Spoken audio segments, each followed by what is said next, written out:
To thank the friends in SAC, in the Syrian American Council, and in the Democracy Council for this important meeting and for having given me the opportunity to meet some good friends who are here today.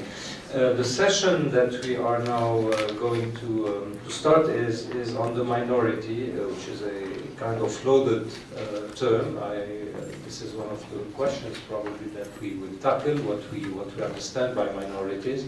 Let me just first say that a quick reminder that when the Syrian revolution, the Syrian uprising started in March 2011, one of the main slogans that was running over the streets was "Wahad, Wahad, Wahad, Sha'b Suri Wahad," one, one, one, the Syrian people is one. Highlighting, in fact, a strong desire to consider Syria as a unified society, as a society where, of course, there is a plurality of belongings, of identities, but where politics would be defined in a kind of unitarian way. And this was a very, very nice moment. It highlighted the liberal, democratic, inclusive character of the Syrian revolution and the strive for dignity, freedom, and democracy.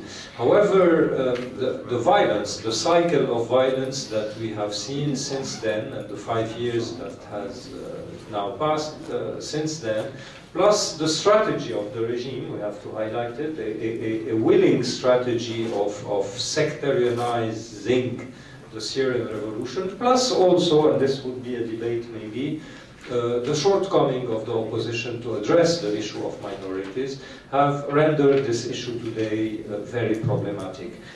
So to talk about these issues or this issue of the minority question in Syria, where does it stand today and how can we envisage it tomorrow in a post-Assad Syria, hopefully. We have two wonderful speakers that couldn't be better to address this issue. One of them is an old friend, Ayman Abdel-Nour, who is today heading the Syrian Christians for Peace organization. Ayman is also the editor-in-chief of a very well-known online publication, All for Syria, that is consulted, in fact, by more than 100,000 people a day. But before that, and this is also very interesting probably, and for me at least, Ayman was a Syrian member of what we can call the system, because he served in the party, he served as the governor of Damascus before taking distance from this regime. Today he's living in California, and he chairs this Syrian Christian for Peace organization that has many chapters in Europe and the US. Another very, very entitled person to talk about this issue of minorities is Eva Savelsberg. She is the director of the European Center for Kurdish Studies in Berlin. This center issues also a website that is very important, Kurd Watch, that in fact tracks violations of civil rights in the Kurdish area. So it's very interesting because it's a Kurdish, let's say, focus. And the training of Eva is also very interesting because she's trained in philosophy, sociology, and German literature, which I think adds something interesting and important in the subject. I will give the floor to Ayman for 10 minutes, and then Eva, and then we'll have, I hope, a very vivid Q&A. Ayman, the floor is yours. Thank you, Joe. Good morning, and assalamu alaikum. Thank you for the Democracy Council and Jim for all this important work they are doing inside Syria, and for the SAC, which is also, they are doing a great job here in the US. I know it because we're working together as a coalition for many and the most effective Syrian organization in the US. We have a coalition. I'm a member of the board of that, and we do a lot of work, some in the media, some not. So thank you again, Isaac and Muhammad and Susan. As for Syrian Christian for Peace, we are non-sectarian. So this is so why we are using Christian in the title. We put Syrian first, Syrian Christian, just to send a direct message for anyone who will hear that title for the first time, that the Christian are not all with the regime, or as the regime is trying to say that he's the one that protects all the minorities. So this is the aim. We are non-sectarian in terms of receiving donations. We receive from all the Syrian component, and we are non-sectarian in terms of giving and lobbying for the Syrian cause, or giving donations and projects, so it includes also the Syrian component. We have 4 chapters in US and 3 branches, which is licensed, so they are under our umbrella, but they have their own registration forms in France and in Germany and in UK, and we have one in Canada, in Turkey, UAE. We have our activities is advocacy for the Syrian cause, for the Christians, with our partners in US, all this non-profit, we go together, meeting with the top officials, our representative, and we try to lobby for the Syrian cause and to explain to them what's really going on the ground, and we try to bring even activists from the ground. Last month we brought Christians from Raqqa under Daesh to the European Parliament, and it was great. For the first time they saw people, Christian, coming from Raqqa in the European Parliament, and it was very big events there.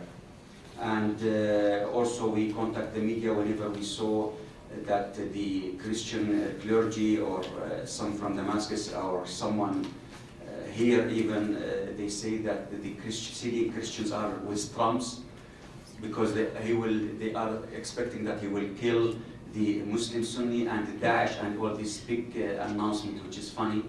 And there's many articles about that. And we called them and we contacted Fox News, and now they just published one article to counter that, and we are preparing with them too, because we let them contact many here in US and from inside Syria to take their opinions and to discuss with them about what's going on. Also, we finance and we adopt the church in Gaziantep, headed by Father Ibrahim Farah. We are financing all the cost of the church and the accommodation and the cost of life for the Father Ibrahim. We do in every Ramadan, and which also include next Ramadan, in Za'atari camps and in Turkey, 2 iftars in each, to show that all the Syrian components are united, and this is the cause which is for all Syrians. It's not about Sunni, as the regime is trying to say, against Alawite or sectarian, or this is the revolution against the people want their dignity, and against corruption, and they want freedom, and they want their rights. So it's not even about foods or about family or sectarian, it's not civil war. As I want to mention just some macro level about the start of the revolution, which will give some answers that you may want to hear. When it starts, the revolution in Tunisia, 5-6 months before Syria, the Syrian intelligence branches called the Syrian opposition inside Syria. I can give you names and contacts, everything is detailed. And they asked them, and they told them, if you're thinking that this revolution in Tunisia will expand to Syria, you will be wrong. We will not deal with you as what happened in Tunisia and later on in Egypt. They mentioned 2 important points. Go inform all your colleagues and everybody. We will go the hardest and the top force from day 1. There will be no gradual dealing with you. Number 2, we will go sectarian. This is, you can go and interview and document 10, I can give you 10 people, they were interviewed before anything happened in Syria. This is, give you the answers, why they start shooting people from day 1. When Mr. Muwaffaq Qaddour, the big prominent Syrian businessman, was meeting with all the elite of Daraa in the office of the head of the Ba'ath party and reaching an agreement. The helicopters came and started shooting and killing. This is justify or giving you an answer why they kill people in the funeral when they were going to burn the people where there's no one armed. Because the decision was made 2 months in advance that they will go total force from day one. They were not allowed to be gradual. Number two, sectarian. So now we understand why Buthaina Sha'ban went to the television the second day and she said, talked in the TV about some sectarian works in Latakia in order to ignite and to unite the Alawites in the Latakia in the Syrian government TV. Now we understand why Bashar al-Assad, for the first time ever, after Hafiz Assad talked about sectarian issue and Islam, late 70s and beginning of 80s, during the Muslim Brotherhood clashes, and that was the late 70s, 80s, and after that everything discovered about any religion or sectarianism in all government newspaper and media. Till Bashar al-Assad in his first speech, he talked about certain sheikh, someone go and attack another sect, and he start igniting this. So this was where all decided before anything happened in Syria. Now we understand what's going on. So he needs all the minorities, even though we are, as a Christian, we cannot, we consider ourselves as part, and our weight is not about our number, it's about our role. So what we can do to the country and our role through history. So we cannot be weighed according to our number, our percentage. So he wants to gain all these minorities and put them in his umbrella and terrorize them. So we start directly, has a list that there's few fathers and the Syrian Christian clergy tried to mediate or to deliver aid or something. 3 were killed directly. So the message is clear. And the others, now there's a lot of saying, but the Christian clergy, patriarch, bishops are with the regime and all this, they are saying this and this and this. For sure. He invested in that. He invested. He's now the time of harvesting what he invested in for 40 years. Not only the Christian leaders, but he invested in corrupting and buying all the leaders, no matter what is their religion. The Grand Mufti Hassoun is the biggest one. He is the top Sunni leaders, and they have people from the house of the Prophet Muhammad, from Shia or from Ahl al-Bayt also. From the Druze, from Ismaili, from Alawi, they are all. So he invested in that, not investing toys.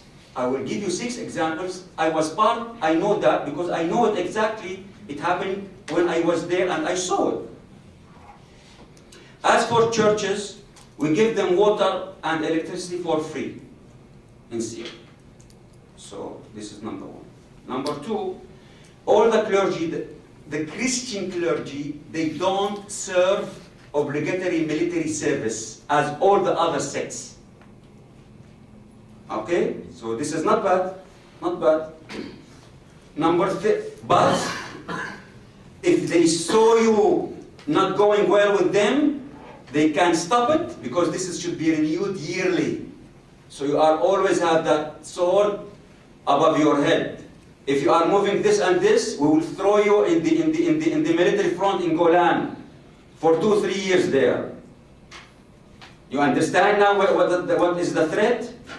Number 3, it was forbidden to import cars till lately in 2008 with a heavy duty 230%. So if the car is worth $10,000, you have to pay custom duty $23,000. So the total cost will be $33,000. So who drive Mercedes were only the top officials and the top elite businessmen. And the Syrian Christian clergy. Why? Because he was giving them something called the yellow plate. The yellow plate allowed them to bring the car without paying custom duty.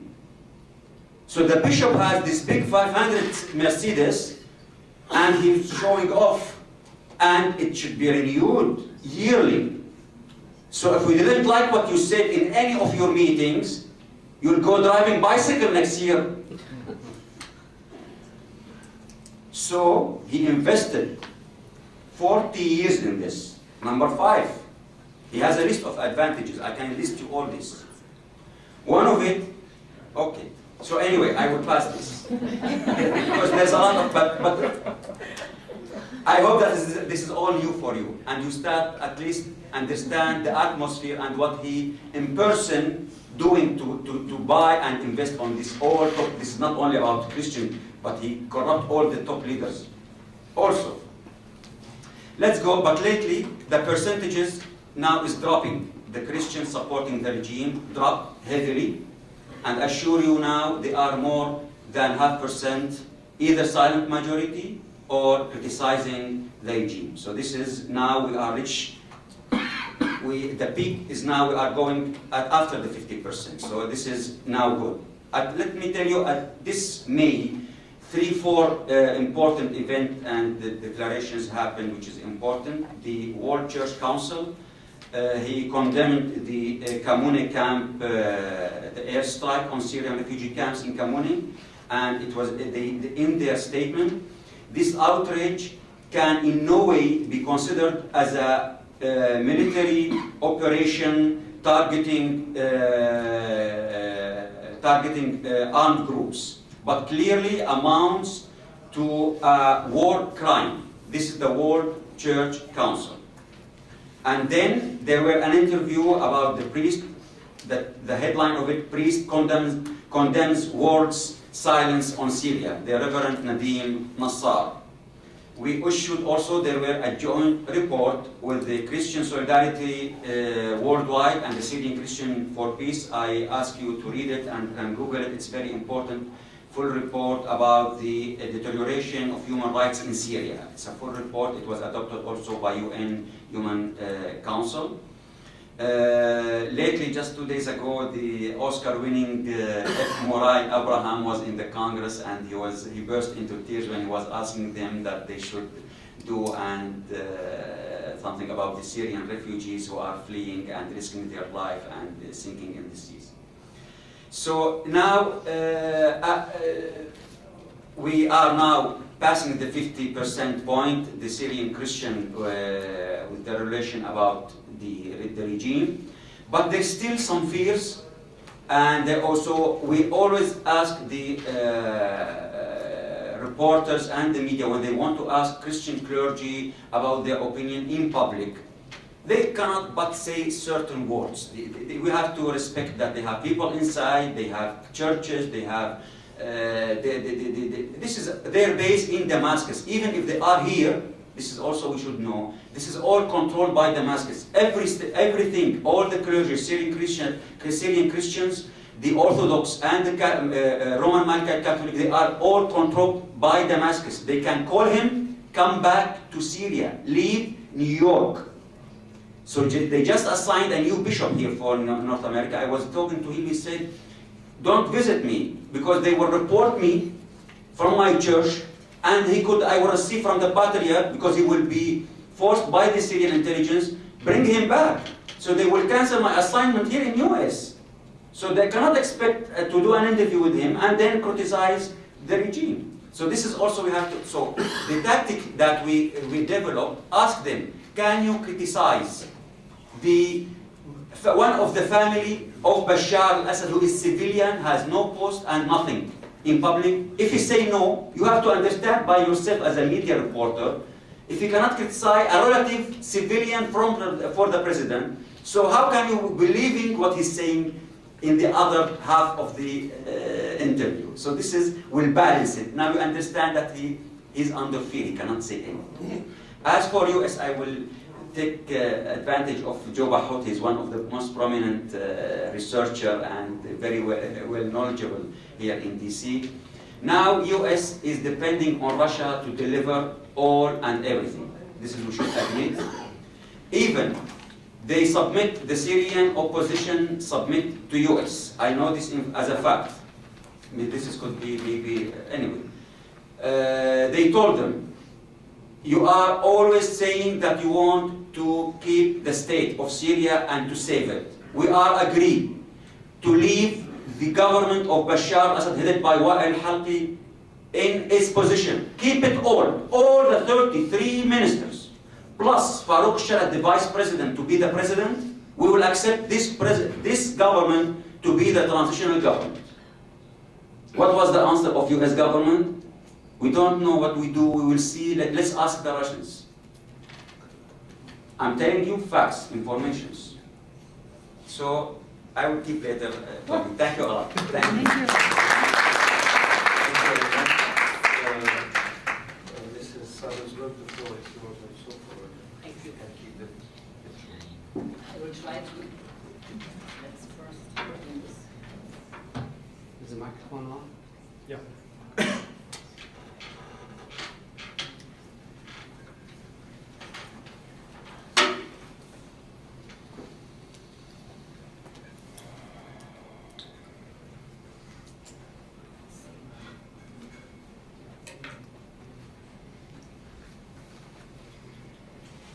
Thank you very much. There is a place in Syria where people of different ethnic and religious background peacefully live together. A place where every segment of the population, each individual can participate in decision-making processes, and where new democratic grassroots organizations have been created. Of course, women's rights are fully appreciated in this region. Men and women are absolutely equal. This place can serve not only as a blueprint for Syria, but as a blueprint for all of the Middle East. I'm sure that all of you have heard this description of so-called Rojava. And this description is not only told by some obscure sources, but this kind of description can be read in large newspapers as, for example, the New York Times or the Washington Post, which are, well, newspapers which are usually respected for being serious newspapers. But, and this is the sad news I have to tell you today, it's not facts, what these newspapers are telling you about the situation in Rojava. And my lecture, my presentation today will be on the situation in the predominantly Kurdish areas of Syria. Most of you know that these areas are currently well, should I say ruled or governed? I think ruled is the better term indeed. Are ruled by the Democratic Union Party, the PYD, which was founded in 2003 on the initiative of the Kurdistan Workers' Party, PKK. Osman Öcalan, the brother of Abdullah Öcalan, was one of the founding members of this party. And I think this makes already quite clear which is the ideological background of this party. And the PYD and the YPG, this is its militia, took over the control over the predominantly Kurdish areas in Syria in 2012. They took over the control from the Syrian regime. And this was done, and I think this is important, in a peaceful way. There was no fighting or anything like this, but the PYD and the YPG simply took over control. The Syrian army pulled out of the regions, and they could take over.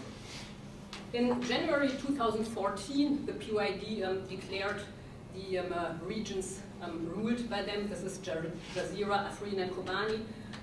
They declared 3 cantons and called it autonomous democratic self-administration.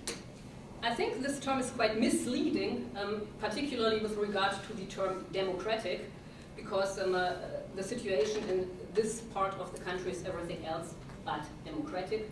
The PYD is a tightly organized cadre organization, just like the PKK. And in the end, and I think this is important to see, there is no difference really between the PYD on the one hand and the PKK on the other hand. PKK cadres hold all important function within the PYD, and the PKK leadership is the one that makes all the decisions in the end for the PYD.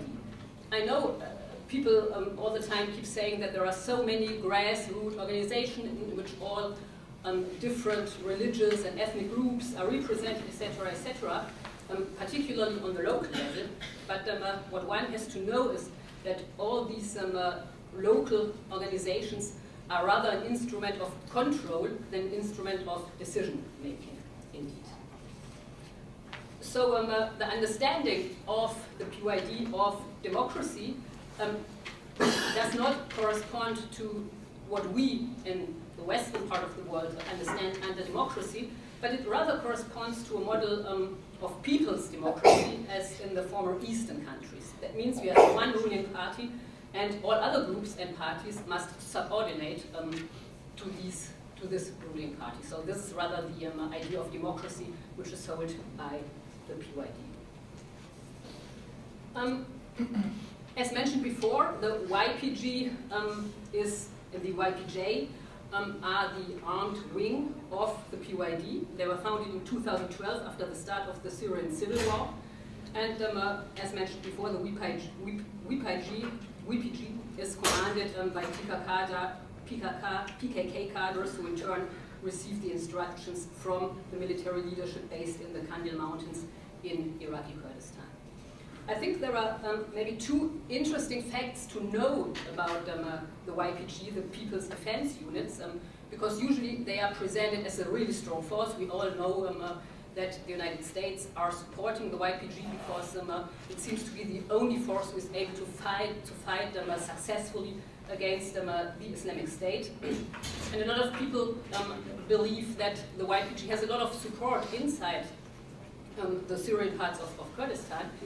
So I think it's interesting to know that about 50% of those Kurds fighting in the YPG are indeed Kurds from Turkey. And it's also interesting to know that those Kurds fighting within the ranks of the YPG are not all voluntarily doing so, but in 2013 the PYD has decided to issue a law which makes all young men between 18 and 30 years to join the YPG. So there is people voluntarily joining the YPG. Yes, these people do exist, but there are also a lot of people who do not voluntarily join the YPG. And the fact that a lot of young people, a lot of young men have left the Kurdish regions, even though there is no full-scale war in the Kurdish regions at the moment, is to a large degree due to the fact that we have this forced recruitment and also other human rights violations by the PYD. So the list of human rights violations committed by the PYD and by the YPG is quite common to lists, from other countries, and so I think I will not go into much detail of most of the points. You can read them here. It's just what happens everywhere all the time where human rights are not respected. Independent activists, journalists, and members of oppositional Kurdish parties, as those in the Kurdish National Council, for example, are systematically kidnapped, imprisoned, and intimidated. Demonstrations critical of the PYD or the Syrian regime are banned or dissolved. Offices of oppositional parties are attacked and closed down. And since 2012, more than 30 political critics of the PYD have been killed. One point I would like to concentrate on a bit more here is, I think, a very important point. I already said that we do have forced recruitment of adults into the YPG, but that's not all. We also have forced recruitment of child soldiers in the YPG. And some of these young people are as young as 12 or 13 years. If you have a look at these pictures, it all looks like a nice holiday camp or something like this, with a lot of smiling young boys and particularly women. We all know that, in fact, the reality of child soldiers is much different. That the YPG does recruit child soldiers is well known. It's shown by reports by Human Rights Watch, by Amnesty International, and by other large organizations. And Kurd Watch also has done some research on that. We published a report on the recruitment of child soldiers last year, and we had 24 cases where we could give really details about the persons recruited, the way they entered the YPG, etc., etc. The logic behind the recruitment of children is very simple, and we know it from other armed conflicts. Young people are easier to recruit than adults, especially when they are told that their fight is heroic and they have less intellectual and mental resources to encounter and oppose the PYD's ideological training. Here I think it is important to see that the PYD is very keen to already influence people at a very young age. We were talking about education just some minutes ago. And if you look at the curriculum which has been introduced by the YPG, and the PYD. In Syrian Kurdish schools, you see that they printed a whole bunch of new books, and this is not a bad thing, because I mean the old Ba'ath ideology is really nothing people should learn today. But instead of having the Ba'ath ideology now in the school books, you do have the ideology of Abdullah Öcalan. Like on every third page you can see Abdullah Öcalan smiling at you. And I don't think that this is a great advantage to just replace one dictator by another. Another very questionable thing the PYD did introduce in schools is that in grades 1 to 3 now Arabic is not taught anymore. So this means to really cut the Kurdish population from the rest of the country, and not to allow them anymore to communicate with the rest of the country. I think this is a mistake already made in Iraqi Kurdistan, and it seems that the PYD wants to do the same mistake there. So the recruitment of children has or follows the same logic in the end than in all other countries. And I think I already mentioned that a lot of young men have left the Kurdish regions because they do not want to be recruited forcefully. And of course, this leaves a staff shortage among the YPG. So this is only one of the one of the reasons why the YPG does recruit children. They simply don't have as much following as people think they do have. I would like to introduce one case of a young woman that was recruited by the YPG to you. This is Norman Ibrahim Khalifa. Norman, she was born in 2001, was 13 years old when she was kidnapped by the PYD and taken to a PKK military camp in Iraq, Kurdistan. And after 1.5 months, she was lucky enough to manage to escape. And I will read one quotation, not the one here, but another one to you. She mentioned in the interview with Kurd Watch.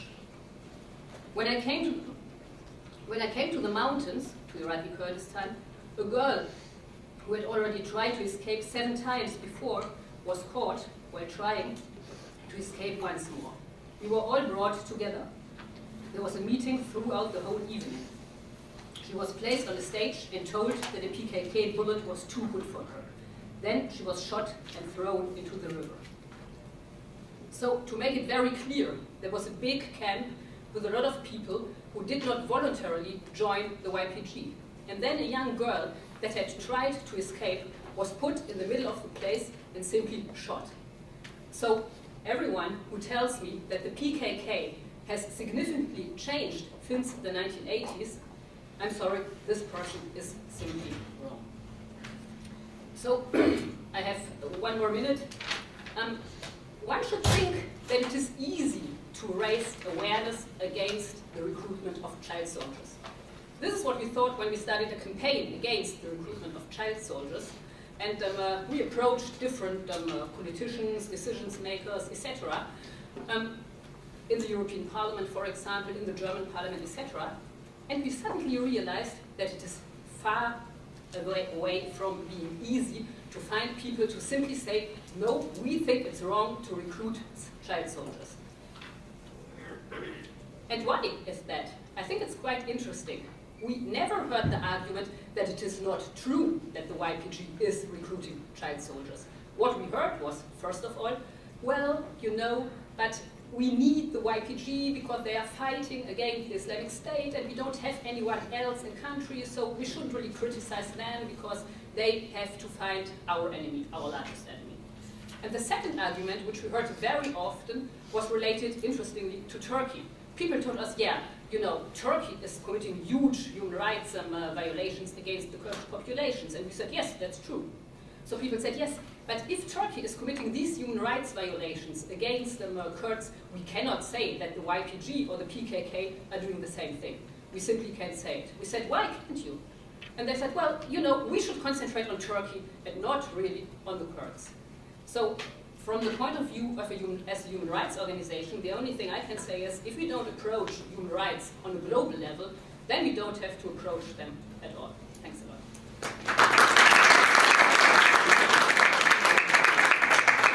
Thank you very much, Eva. Before opening the floor, we have a very, very short span of time for discussion. Unfortunately, I think it's a very sensitive subject. It's one of the most difficult for the future of Syria and maybe the region at large. I would like to maybe put two quick starting questions for both of you. Ayman, we don't have much time to discuss the future. We had a very good outlook or presentation of what's the state of affairs today. But I think let's talk a bit politics, I mean hard politics. Everybody knows today that given the state of affairs, especially internationally, Syria will not get out of its crisis if there is no mechanism, call it as you wish, constitutional, political, factual, etc., mechanism that will give quote-unquote guarantees to various groups in Syria. I don't want to call them minorities. And here, the elephant in the room, let's be clear, is the Alawi question. We didn't mention it once, and there is no Alawi representative on the panel. I don't want to be over Lebanese in this approach, but I think that we can't escape that. My question is very direct, not to enter into a theoretical debate. One is, what is the state of dialogue internally to the opposition on these questions of how to do with post-Assad? What is the construction that we are going to see that will give these kinds of reassurances? And second, what do you see as an organization as a way forward on that level, knowing that the Christians in the Middle East, and not only in Syria, are melting by the day in numbers, and they are leaving the region? This is my question to you. To Eva, my other question is a direct prolongation of what you ended on. You are now in a city, Washington, D.C., in a capital where every day, increasingly, you have a Kurdish fantasy. This morning, for example, the news is that the Syrian Democratic Forces are being prepared by the U.S. Special Operation Forces to take over Raqqa and hold it, and etc. To me, as a political analyst, this is a complete fantasy. Maybe the SDF and the Kurds could take Raqqa, but they can't hold Raqqa because Raqqa is not a Kurdish territory. My question is very direct too. What is your line of messaging to the US government, besides the advocacy of human rights and etc., but on a political level, that this course of action is a very short-sighted one? It cannot replace a real rejuvenation, refabrication of the social pact in Syria, i.e. a political solution that would enhance a political transition. What can you say to the Washingtonian political decision makers on that level? Very quickly, Ayman and Eva, and then we have two questions, and I'm forced to close, unfortunately. Yes, thank you. First, we lived together for this 1400 years, and so we have to judge all these years. It's not about now something new that there's Christian, we discovered that there's many Christian sects and Islamic madhab in Syria. So we lived together for this last 1400 years, and we'll continue, inshallah, living together. The Islam Sunni in Syria is the most moderate, open-minded in the world. So this is, we have to build on that. Even though not, now, let's say ISIL, it's 90%, even more, they are not Syrian, and they are not welcomed in any place. And all these radical groups who are putting these banners, Islamic banners, this is type of the business. This is part of the business, like trade, like the Damascene traders. They put this and they put and they go. Anyway, I don't want to go into more deep because some people may feel it's like insulting for them. I know because we work with them and we invested money with them and we know all this blah blah blah. So this is part of the work. At the end, they are. I'm talking about the Syrians, originally Syrians, live in Syria, studied in Syria. Their parents are Syrians. They are all open-minded, live together. We don't have all these problems, and we have all this living together. But as a minorities, I don't want to use that terms, but as let's say small groups, we need certain assurances in the constitutions. Even we drafted, as a Syrian Christian for Peace, we have drafted even many paragraphs, and we will pass it to the Mistura, that we would love to see that those paragraphs as assurances for all the Syrians, which is the civil state, the freedom of speech, and freedom for religious, and everyone practice his own religion. So it's not something extraordinary. It's regular, which exists in all the constitutions. We feel and we believe that all these radical armed groups, they will dismantle. Many of them, they will go to the new Syrian army, and some will go to their farms, and some they will go as to their previous works, and will be small groups that need rehabilitation. This is for sure, because they are so much brainwashed, and they are away from their base, even their supporter and what their relatives is. They used to live all these 1400 years. Let's accept this. The regime was supporting and nurturing radicalism in order to use them whenever he wants. The one that push and release all these radical prisoners in the beginning of the revolution, we know them. We know the names, we know the branches, we know the jail that they were detained. They were released by a private pardon from President at that time, Bashar al-Assad released them. We can give you names, you can go and interview them, document whatever you like with people who were in jail with them. Those people, they were asking delivery for their food and for their lunches from outside the jail. Those Islamic radicals. So that's it. Thank you. Thank you. Eva. You're much more strict in time than Jim is, I must tell you. You're much more strict with the time limits than Jim was. But so I will try not to do it. That's unfair, you know. My job. Jim is the boss. Okay, he can do whatever he wants. Okay. Well, indeed, I believe that it is a really bad idea to let Raqqa being taken by the YPG. I mean, the difference between PYD rule or YPG rule in predominantly Kurdish areas and predominantly Arab areas is not so much the way of governing, but the difference really is that many Kurds who have suffered, one often forgets this, a long time of persecution under the Ba'ath regime, really. The difference is that many Kurds say, well, you know, we know that the YPG is not really doing good governance. We know all that, but you know, it's Kurds. And it's so much better, and that's in the end what they really say, it's so much better to be tortured by Kurds than by Arabs. I mean, I personally think I don't want to be tortured at all. But this is really the difference between the predominantly Arab and the predominantly Kurdish areas.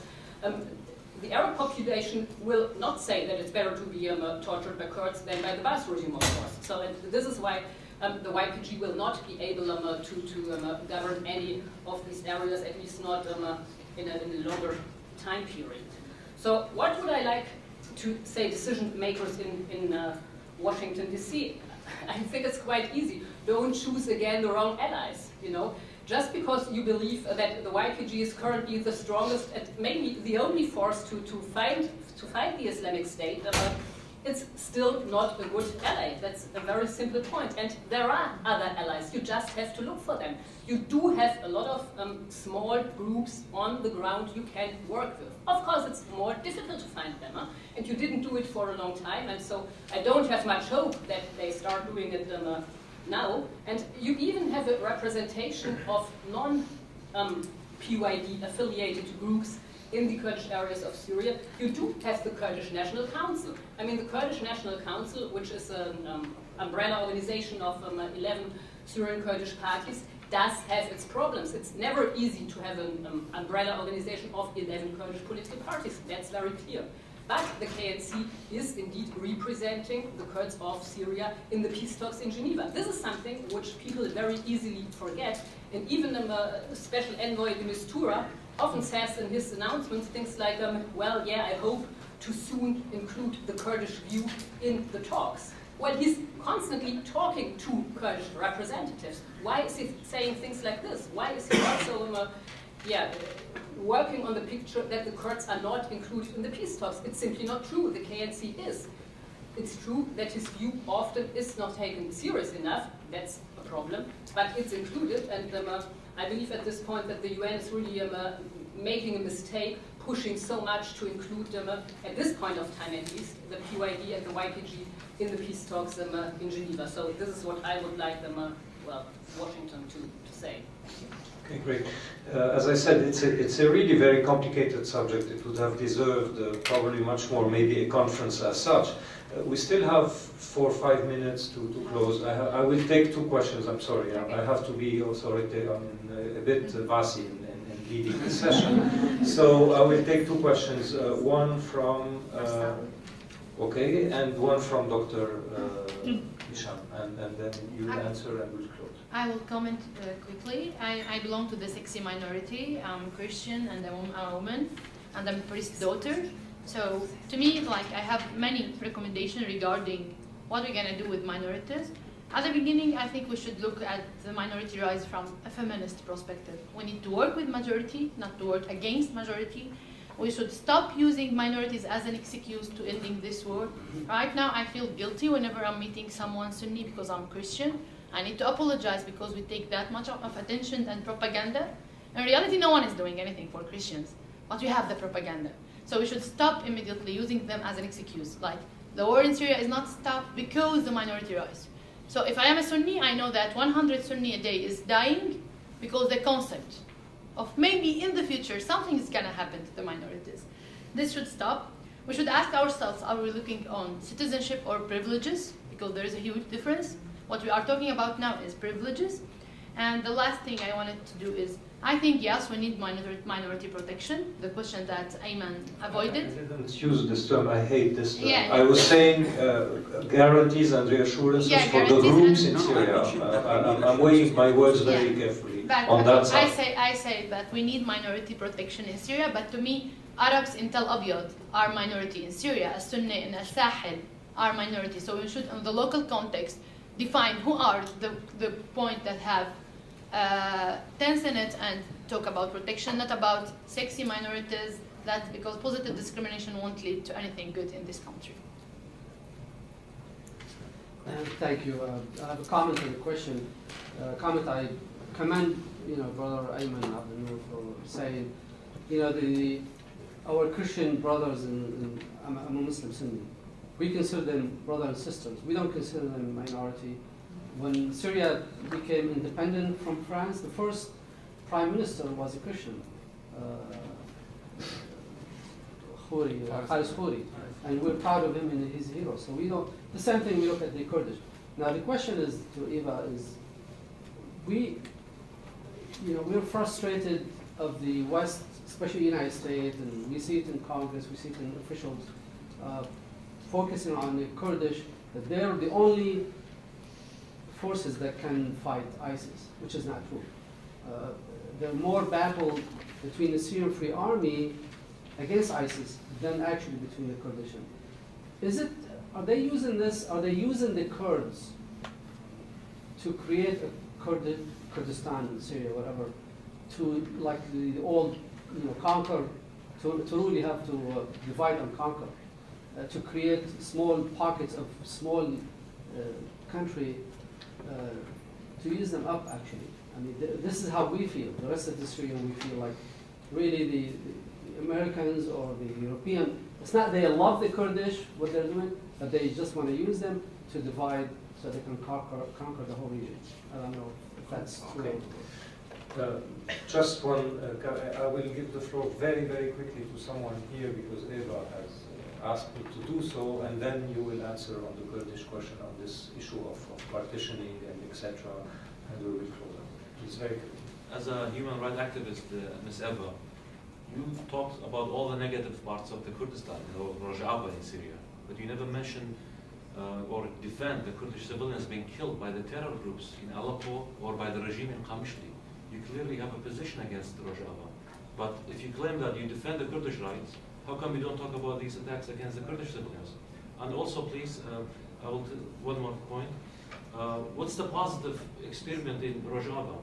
I mean, do they Do you talk about how they hosted refugees, IDPs?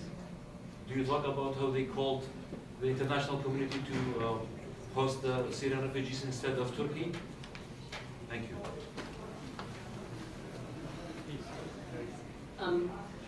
Okay, first of all, to your question, I think it's really a problem for the Kurds that they have become so prominently defended by Europe and the US in a way. I remember that when the fight against the IS in Kobani took place, and for the first time, really the US intervened and threw bombs on the ground, etc., etc. A lot of people ask, why do they do this now for the Kurds? Why didn't they do it before? So, and this is really a big hypothetical for the relationship between the Kurdish opposition on the one side and the Arab opposition on the other side. However, I do not believe that Europe or the United States are at all interested in creating some kind of autonomous Kurdish entity or something like this. Even when you're talking about something like political decentralization or federalism, the US is very, very quick to say, no, we don't want to talk about this. We want Syria as a united state, as a united entity. Let's not talk about federalism or political decentralization. I believe that this is indeed a mistake, because I believe we do have to discuss such options. I believe that there are a lot of models of federal states or political decentralized states which have nothing at all to do with separation. So I think that, I personally think that a federal, I will answer this question. I personally think that a federal solution could be a solution which is good for all the Syrian people indeed, because it's a question about sharing power, it's sharing decision-making competences. So this may be to your question. Concerning your questions, I'm not talking about all the Kurdish victims in Aleppo, etc., because everybody else does, you know. My lecture here was on the situation in the Kurdish areas, and in 10 minutes, I'm sorry, you cannot cover all kinds of subjects. That's the first thing. The second is, everybody does mention these Kurdish victims. Of course, it's horrible. It's horrible that people are dying in Aleppo, and it's horrible that they are killed by the regime. It's also horrible that the opposition is also targeting civilians, because it is, not on the same scale as the government, of course, but it is.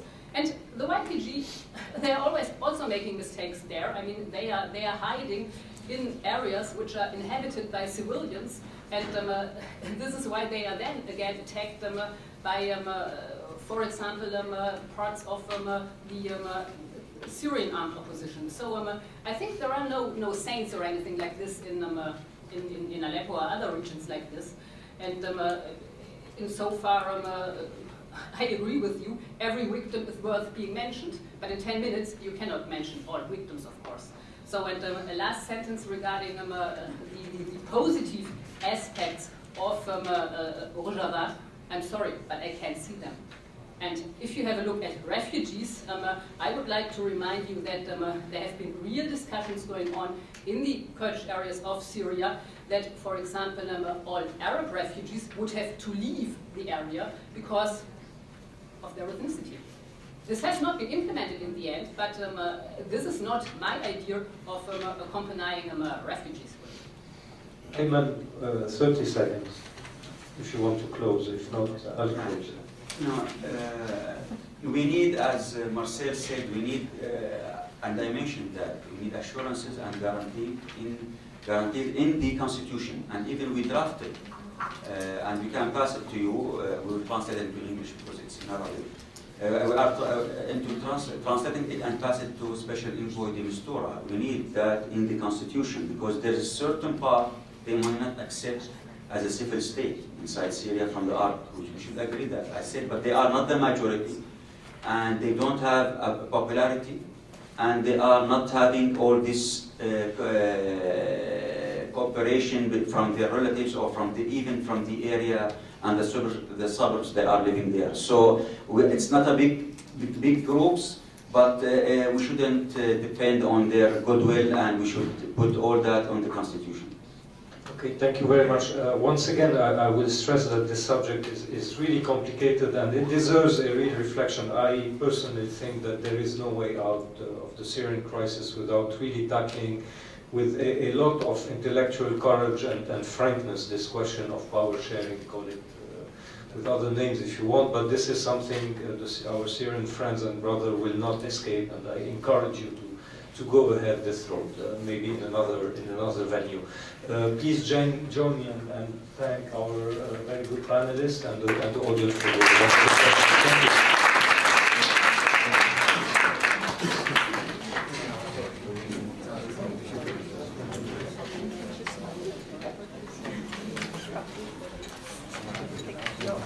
يلا